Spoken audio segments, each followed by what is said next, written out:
Michel, je suis producteur de fruits à Westhoffen. Je suis adhérent à l'IFLA depuis une dizaine d'années. Je produis le fruit emblématique de Westhoffen qui est la cerise. Notre exploitation est composée d'une dizaine d'hectares de prunes, donc à peu près 5 hectares de mirabelle, 5 hectares de cotte, 1,5 hectare de cerises, 3,5 hectares de cerises, de pommes et de poires, et puis 1 hectare de tutti frutti, des pêches, des abricots, des raisins de table et d'autres choses. Nous sommes sous cahier de charge verger éco-responsable, adhérent à la charte production fruitière intégrée. Nous avons le label HVE sur l'exploitation. Voilà, ça fait pas mal de contrôles de pas mal de choses. C'est une exploitation familiale, je suis installé depuis 2003 et avec des saisonniers et des salariés permanents. Nous faisons partie de plusieurs magasins de producteurs, notamment la Nouvelle Douane à Strasbourg, le magasin producteur à Viche. Nous faisons également des expéditions dans toute la France et un petit peu sur Paris. On vend à qui quand on veut, on n'est pas comme ça. Quand il y a de la marchandise, on vend à tout le monde. La mirabelle, selon les années, elle commence, grosso modo, dans le temps, c'était toujours le 15 août. Cette année, elle est un peu plus en retard. C'est pas grave, elle a eu le temps de mûrir. Elle est plutôt pas mal. Je montre sur cette parcelle qui est un peu moins chargée, un peu plus éclairée. C'est ma première parcelle que j'ai plantée. Et donc là, elle est bien, elle est vraiment ce qu'on appelle le stade jaune dur.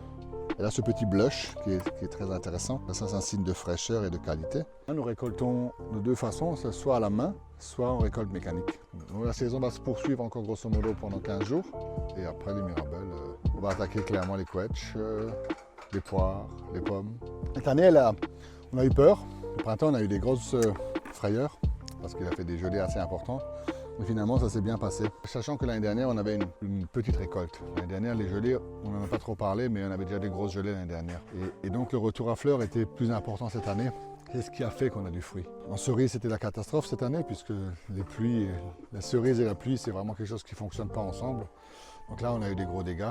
J'espère qu'on arrivera à sauver le reste et à cueillir dans les bonnes conditions et le fournir à nos clients qui soient contents. On essaie d'être le plus frais possible, le plus local possible. Des fois, il n'y a pas, des fois, il y a des impasses, donc on est obligé de prendre chez nos collègues français. Mais quand on peut, ça reste l'Alsace. L'Alsace est dans notre cœur et ça, c'est important.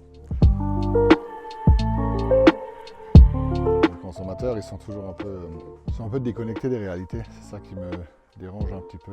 Des fois, on s'imagine, on fait des efforts, on doit faire des efforts pour l'environnement, on doit être le plus respectueux, ne pas utiliser la chimie. Mais malheureusement, sans chimie, ça ne marche pas. Il faut effectivement l'utiliser à bon escient. Le monde des bisounours, ça n'existe pas. On aimerait bien s'en passer tout ça, mais malheureusement, il y a des moments, il faut qu'on intervienne au bon moment, au bon stade, avec le bon produit. On a la chance que maintenant, la mirabelle est mûre et qu'elle est moins sensible.